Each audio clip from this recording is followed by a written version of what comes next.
હરિઓમ વિદ્યાર્થી મિત્રો, આજે આપણે ધોરણ 6 પાઠ 6 લેખન જાલી ન રહી એ પાઠમાં આવતા સમાનાર્થી શબ્દો, વિરોધી શબ્દો, વાક્ય કોણ બોલે છે, ક્યારે કયું અવતરણ ચિહ્ન કે વિરામ ચિહ્ન મુકાય એવું તમને વાક્ય આપવામાં આવ્યું હોય તો એ વાક્યમાં કયું વિરામ ચિહ્ન મુકાય એની આપણે સમજ મેળવવાની છે.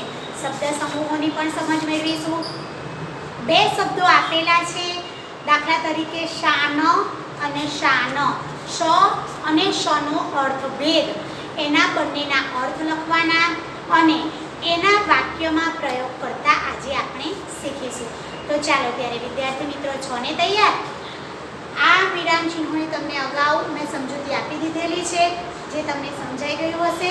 હવે આપણે આગળ વાક્યો તમને આપેલા છે અને વિરામ ચિહ્નો મૂકવાના છે, તો એ આપણે અત્યારે સમજીએ કે વાક્યમાં કોઈ પણ ચિહ્ન મૂકવામાં આવેલું નથી. કે કુટુંબવાળા સંધાઈ વિચારમાં પડી ગયા કે માળું આ ચમનું વેતરાયું છે. બરોબર, તો આમાં કયું વિરામ ચિહ્ન મૂકીશું એ તમે વિચાર કરવાનો છે. અને આ બધું જ પાઠમાં તમારે આપેલું છે.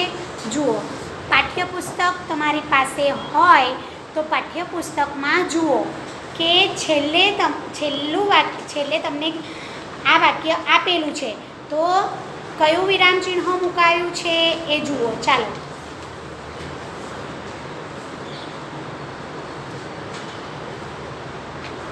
પહેલાં તો હું તમને અહીંયા વાક્ય લખીશ.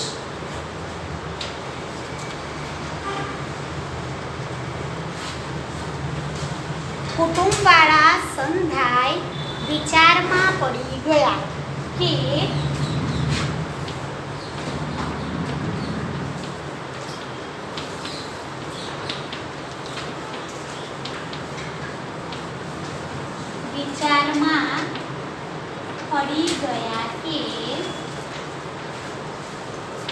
મારે હવે અલગ કરવું છે, બોલ્યા નથી.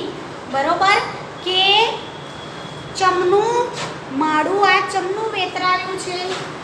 માળું આ ચમનું વેતરાયું છે. બરોબર, ઉત્તરાયણ ચિહ્નનો ઉપયોગ થયો છે. બરોબર,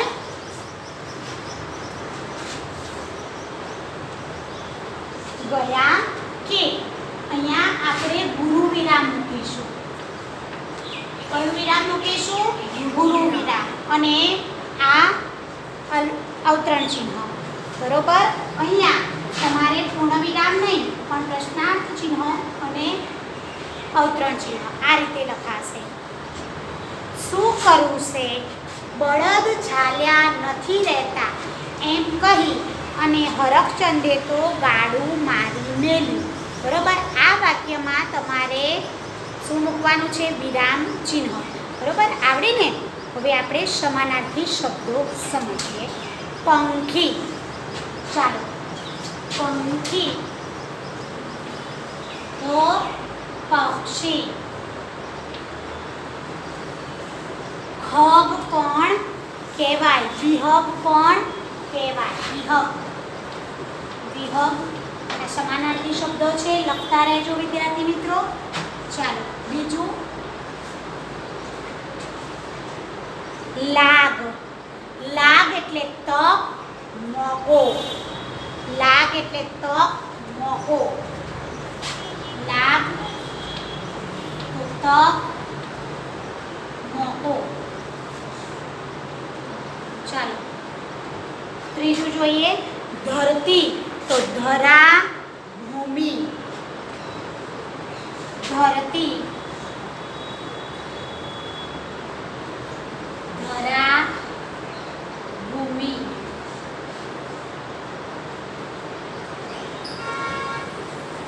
ભૂલ તો ચૂક, ખામી. ભૂલ તો ચૂક, ખામી. લખીએ વણું. વણું એટલે પ્રભાત સવાર. વણું એટલે પ્રભાત સવાર. આગળ લખીએ સાપ તો સર્પ ભુજંગ. સાપ તો સર્પ ભુજંગ. હવે જોઈએ વિરુદ્ધાર્થી ઉધાર તો જમા. ઉધાર જમા. સુખી દુખી. પાકું કાચું. સુખી દુખી. પાકું કાચું. બરોબર. પાકું કાચું લખી લો વિદ્યાર્થી મિત્રો. આ સમાનાર્થી છે અને આ વિરોધી છે. સૂચના લખી લેજો. સમાનાર્થી શબ્દો લખો.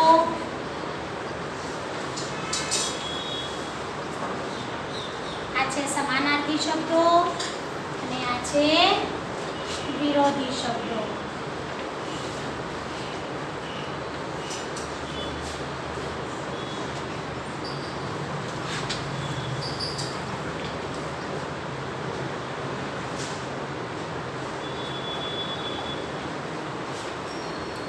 ચાલો હવે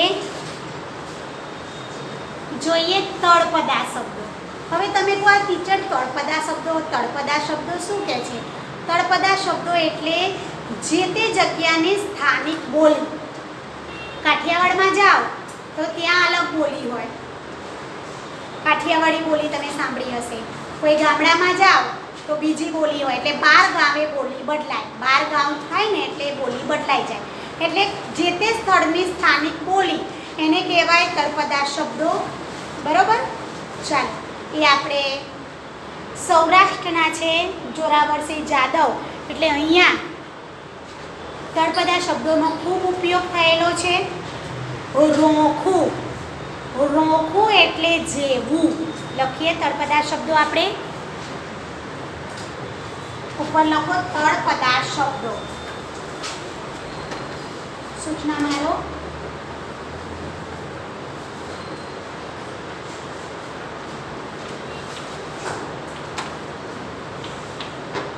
પહેલું લખો રોખું એટલે જેવું. ચાલો આગળ.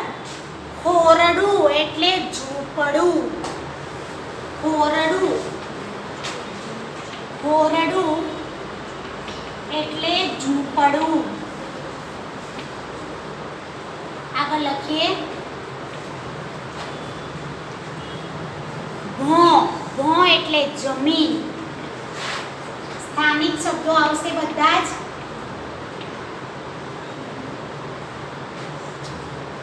હટાણું એટલે ખરીદી. ચાલો હટાણું શબ્દ તમને નહોતો આવડતો ને એ શબ્દનો અર્થ હવે તમને ખબર પડી ગઈ ને કે કોઈ ગામડામાં રહેતા હોય અને એમ કે ભાઈ અમે હટાણું લેવા જઈએ છીએ તો ત્યાં તમને ખબર પડી જાય કે ભાઈ ગામડામાં મોલમાં ના જાય. ત્યાં મોટું એવું શહેર હોય બરોબર ત્યાં હટાણું કરવા જાય, ખરીદી કરવા જાય. હટાણું એટલે ખરીદવું. નરાતાર એટલે નર્યું. પાછું લખીએ નરાતાર એટલે નર્યું.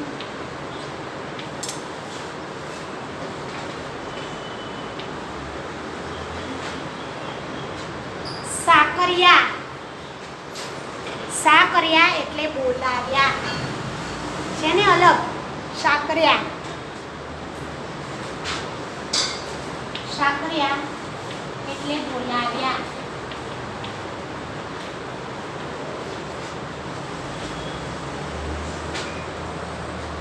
હવે આપણે એવા શબ્દો સમજીશું કે જે શબ્દોમાં શ મૂકીએ અને શ મૂકીએ તો અર્થ બદલાઈ જાય.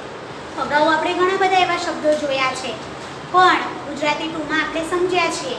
બરોબર?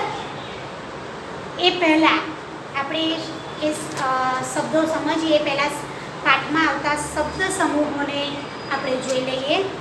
માટીની ભીતોવાળી નાનું ઝૂંપડું. માટીની ભીતોવાળું નાનું ઝૂંપડું એને શું કહેવાય? તો ખોરડું. ચાલો શબ્દ સમૂહો લખીએ. આ લખાઈ ગયું હશે તમારે. લખો સૂચના. શબ્દ સમૂહો માટે એક એક શબ્દ લખો. શબ્દ સમૂહો માટે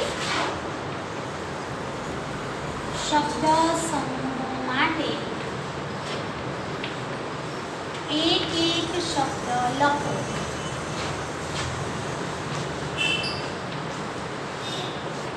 ચાલો લખીએ. પહેલું,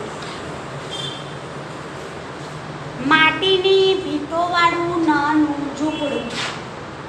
માટીની ભીતોવાળું નાનું ઝૂંપડું એને કહેવાય ખોરડું.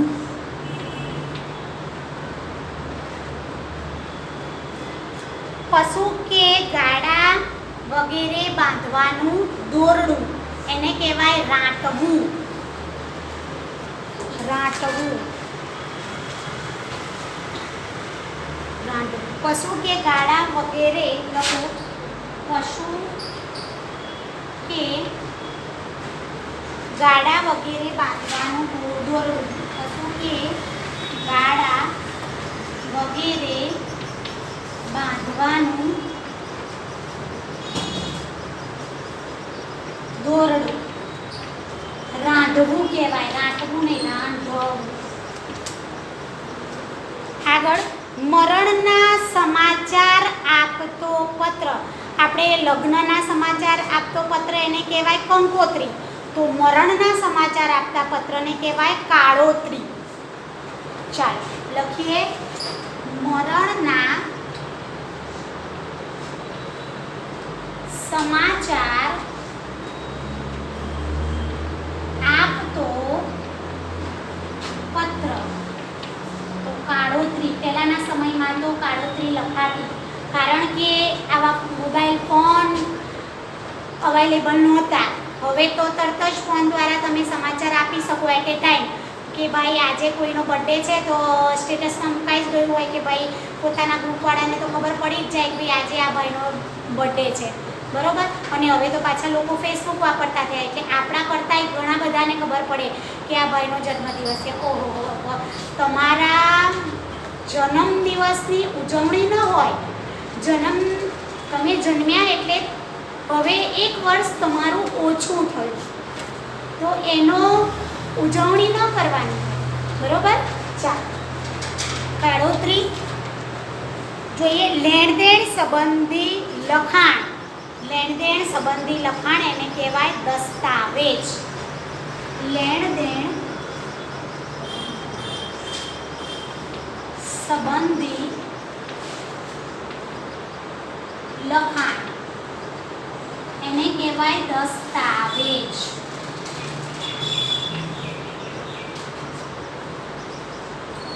ગામ વસાવતા બોલવામાં આવેલ.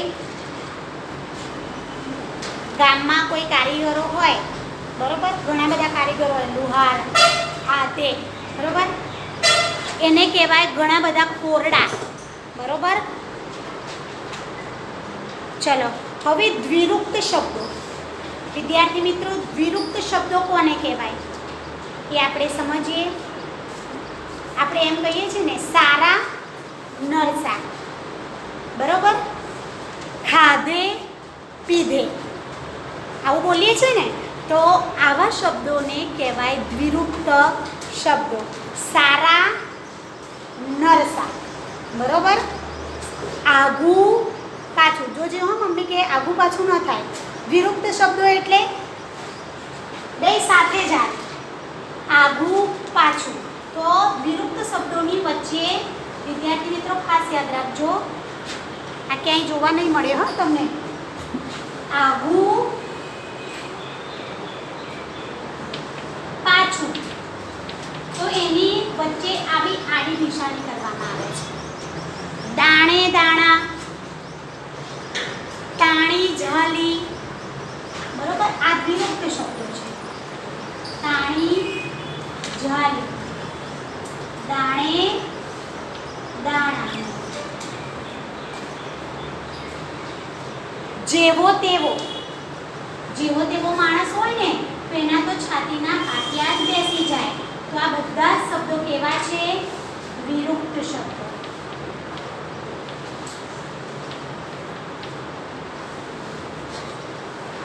સારા નરસા એ પણ આવે.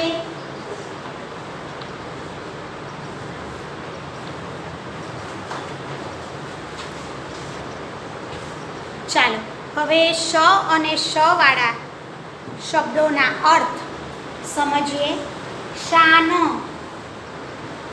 શાન એટલે ગપ્પો, છટા. અને સાન, સસલાનો સાન એટલે એને શાન આવી ગઈ, સોળે શાન ને વિશે ભાન આપણે કહીએ છીએ. શાન એટલે સમજણ, બરોબર. સાંભળવું અને સાંભળવું આ બંનેમાં ફરક છે હો ભાઈ. સાંભળવું એટલે શ્રવણ કરવું, અને સાંભળવું એનો અર્થ થાય કોઈને યાદ કરવું. સાંભળવું, સંભાળવું આપણે કહીએ ને, તો સાંભળવું એટલે યાદ આવવું, બરોબર. તમને સ્કૂલો ખૂબ યાદ આવતી. સાંભળવું, સંભાળ, બરોબર. સાંભળવું અને સાંભળવું આમાં ફરક છે. ગાડું અને ગાંડું આમાં પણ ફરક છે. ગાડું એટલે એક વાહન છે, અને ગાંડું એટલે નાદાન, જેને કાંઈ ખબર પડતી નથી. ગાંડું અને ગાડું, બરોબર. ખાલી એક ઉપર આપણી ચંદ્રબિંદી એક મીંડાનો જ ફરક છે. ચોમાસું અને ચોમાસું. ચાલો ચોમાસું લખવામાં તમે બધા જ ભૂલો કરતા હોવ છો. જુઓ લખીએ, ચોમાસું અને ચોમાસું. ખાસ યાદ રાખજો, તમે આ રીતે ચોમાસું લખી દો. ચોમાસું, તો આ ચોમાસું એટલે ચોમાસાનો લાગતો સમય, બરોબર. અને આ ચોમાસું હોય ને માથે મીંડાવાળું એટલે આ વરસાદ. આપણે જે વરસાદ પડે છે ચોમાસું કહીએ છીએ ને, એની ઉપર મીંડું લખવું પડે. યાદ રાખજો વિદ્યાર્થી મિત્રો. હવે ચોમાસું, તો ચોમાસાનો જે લણણીનો સમય છે એને આ ચોમાસું કહેવાય. સમજાયું? ચાલો હવે આ પાઠમાં આવતા રૂઢિપ્રયોગોને આપણે સમજીએ. મનમાં ગાંઠ વાળવી એટલે નિશ્ચય કરવું, નક્કી કરવું. ફાટીને ધુમાડે ચડી જવું એટલે ખૂબ છકી જવું, બરોબર. ફાટીને ધુમાડે ચડી જવું, આ રૂઢિપ્રયોગનો અર્થ થાય ખૂબ છકી જવું. લાગનું હોવું એટલે સકંજામાં આવવું. મારી મેળવું એટલે હાંકી કાઢવું. મારી મેળવુંનો અર્થ થાય હાંકી કાઢવું, બરોબર. વાણાવાઈ જવા એટલે સમય પસાર થઈ જવો. રૂઢિપ્રયોગો આ પાઠમાં ખૂબ જ છે, એટલે યાદ રાખજો વિદ્યાર્થી મિત્રો. પાછા થવું એટલે મારા દાદા પાછા થયા, એટલે આપણે એમ કે ભાઈ પાછા પડ્યા ના. પાછા થયા એનો અર્થ થાય મરણ પામવું. કોઈ એવું ના કે મારા દાદા મૃત્યુ પામ્યા, બરોબર. પાછા થયા એટલે આપણને તરત જ ખબર પડી જવી જોઈએ કે પાછા થયાનો અર્થ થાય મરણ પામવું. તો એ અર્થ ના સમજાય ને તો તમને પછી વાક્યમાં ખબર પડે નહીં. સામેવાળા વ્યક્તિ તમને શું કહેવા માંગતા હોય એ તમને ખ્યાલ આવે નહીં. હવે સંજ્ઞા. સંજ્ઞા સમજીએ વિદ્યાર્થી મિત્રો. જાતિવાચક સંજ્ઞા, ભાવવાચક સંજ્ઞા, બરોબર, વ્યક્તિવાચક સંજ્ઞા. તો ભાવવાચક સંજ્ઞામાં ભાવ સૂચવે. જાતિવાચક સંજ્ઞા જાતિ સૂચવે, આખી જાતિ. એ આપણે ગુજરાતી ટુમાં ખૂબ ડિટેલ્સમાં સમજીશું. હવે ભાવવાચક સંજ્ઞા એમાં ભાવ હોય, લાગણી, ગુસ્સો, બરોબર, ક્રોધ, અહંકાર, આ બધા ભાવ સૂચવે. હવે તમને સંજ્ઞામાં પણ સમજ પડી ગઈ. હવે શબ્દકોશના ક્રમમાં કોઈ પણ શબ્દો આપેલા હોય તો તમને શબ્દકોશના ક્રમ પ્રમાણે ગોઠવતા આવડી જવું જોઈએ. હવે લોક શબ્દ પરથી 5 શબ્દો લખવાના છે તમારે. લોક શબ્દ પરથી શરૂ થતા 5 શબ્દો લખવાના. ચાલો કરો શરૂઆત. લોક શબ્દ પરથી 5 શબ્દો લખવાના છે. તમારે CW માં લખવાના છે. બધાએ યાદ રાખજો. ચાલો લખો. લોક શબ્દ પરથી 5 શબ્દો લખો.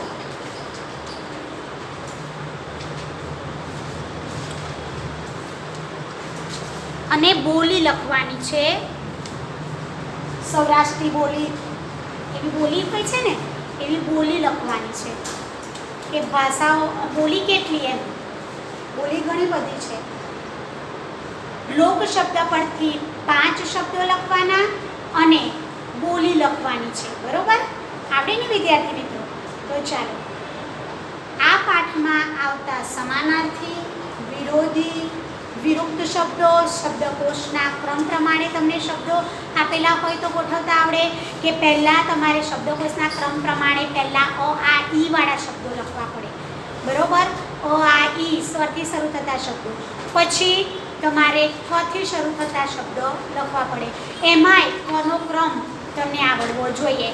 બરોબર, શબ્દકોશમાં આવતા બારાક્ષરીનો ક્રમ તમને આવડવો જોઈએ. તો પ્રયત્ન કરજો વિદ્યાર્થી મિત્રો બોલી લખવાનો. અને તમારી લોકકથા, લોક પરથી શરૂ થતો 5 શબ્દો તમારે લખવાના છે. એક તો હું બોલી જ ગઈ, એ પણ તમે લખી શકો. લોક શબ્દ પરથી શરૂ થતા 5 શબ્દો. બરોબર, કરો કોશિશ. ચાલો હવે અહીંયા આપણે આપણો વિડીયો પૂર્ણ કરીએ છીએ. હરિઓમ વિદ્યાર્થી મિત્રો, ટેક કેર.